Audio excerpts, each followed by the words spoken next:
Okay, so today we're diving into something that I think a lot of people can relate to. I know I can, and that's social anxiety.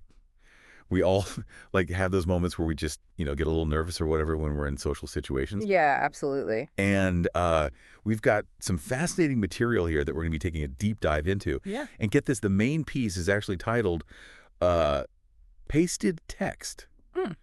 So I don't know about you, but when I first saw that, I was like, what? Pasted text? Like, what does that even have to do with social anxiety? What do you think? Well, it's a pretty clever approach when you think about it. Basically, pasted text is all about coming up with these pre-scripted responses Okay. or conversation starters Oh, okay. that you can kind of have in your back pocket ready to use in social situations where you might be feeling a little bit anxious, you Yeah, know? I see what you're saying. So it's almost like having this mental toolbox, Okay, yeah. that you can pull from when you're feeling tongue-tied or unsure of what to say. It can really help reduce that pressure of trying to come up with something brilliant on the spot. I can see how that would be helpful, yeah.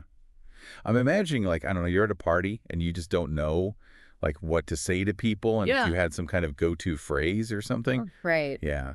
But wouldn't that feel kind of forced or inauthentic? That's a really valid point, and it's something a lot of people might wonder about. Yeah. Is this really me if I'm just using these pre-scripted things? Right. And I think the key here is really in the adaptation. Right.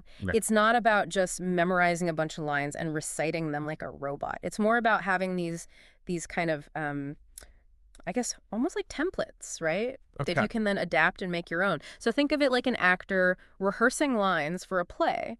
They're given the script, but they don't just deliver it in a flat, monotone way, do they? No, they internalize the meaning, they bring their own personality to it, and that's what makes it authentic. Right. So it's not so much about having this super rigid script that you're just gonna like blurt out, Exactly. but it's about having that framework. Exactly, a framework. Okay. Then, yeah, so it's more about having a starting point, and then building from there. Gotcha. For example, you could have a few compliments ready to go. Oh, okay. Like, something simple like, I love your jacket, or Yeah. you have a great laugh, something like that. That's a good one, actually. I Yeah. like that. Right. Or you could have some open-ended questions, Yeah. to kind of get people talking. Okay. Like, what are you working on these days? Or have you seen any good movies lately?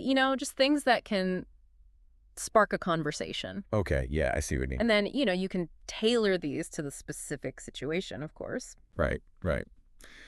But I'm just thinking, what if someone listening is like, I mean, really struggles even with small talk? Mhm. Like even like casual interactions are really hard for them. Would this pasted text idea still work for someone like that?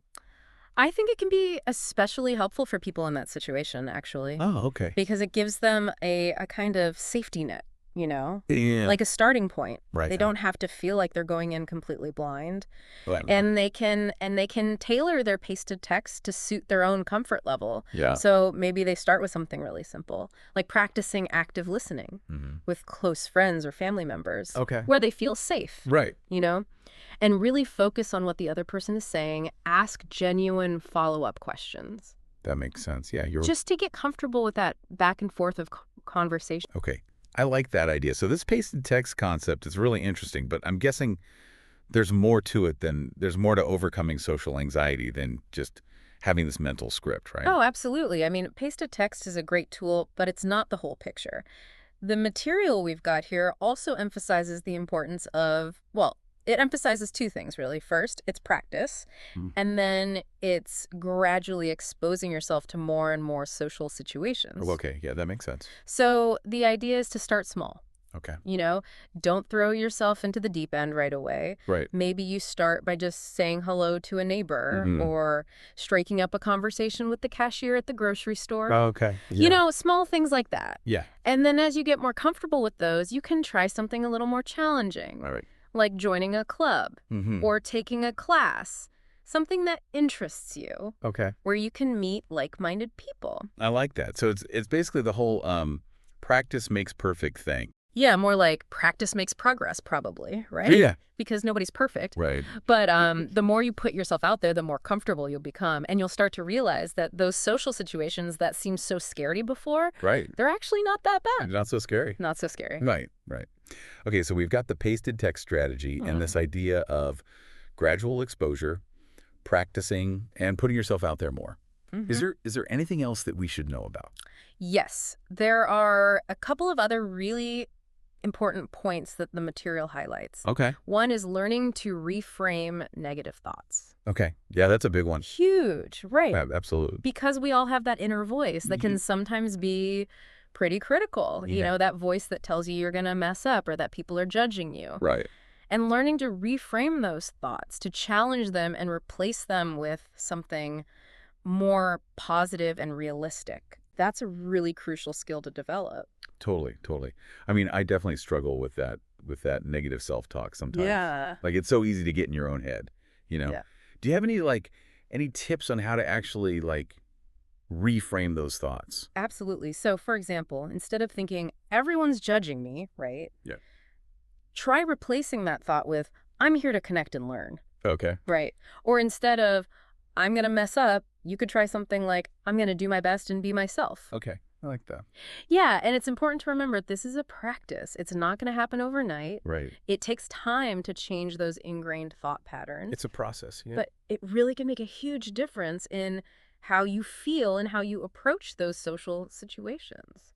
Yeah, it's amazing how much power our thoughts actually have over our feelings and our actions, Yeah. you know? Like if you're constantly thinking negative thoughts, Right. and of course you're going to feel anxious and you're Yeah. probably going to act in a Yeah. way that's going to, kind of confirm those negative thoughts, right? It becomes a self-fulfilling prophecy. Exactly. Yeah. So that's really helpful actually, that reframing. And is there anything else I think that we've covered a lot, but is there anything else in the material? One last thing. And it's something that's often overlooked when we talk about social anxiety, and that is the importance of self-care. Okay. Yeah. So self-care is all about taking care of your physical and mental well-being, Yeah. right? And when you're feeling good about yourself, when you're taking care of yourself, it's so much easier to manage those anxious feelings. Totally. So, things like getting enough sleep, Hmm. eating healthy foods, getting some exercise, Right. practicing mindfulness, these can all make a huge difference. It's funny how we sometimes forget about the basics, right? Yeah. We do. Like if you're not sleeping enough Right. and you're not eating well and all that stuff, like Everything feels harder. everything's going to feel harder. Exactly. So Yeah. And that includes dealing with social anxiety. makes total sense. So it's really a holistic approach. Right. Managing social anxiety is not just about these social strategies. It's about taking care of yourself from the inside out. Well, this deep dive has been amazing, really insightful, honestly. I mean, it's so empowering to learn about these, practical tools and strategies Yeah. that can help us feel more comfortable and confident in social situations. Like it's a journey for sure, It is. but it's definitely possible to build that confidence, like Absolutely. And I think the key takeaway here is that you're not alone. So many people struggle with social anxiety. right. And there are things you can do to manage it, and there are people who can support you.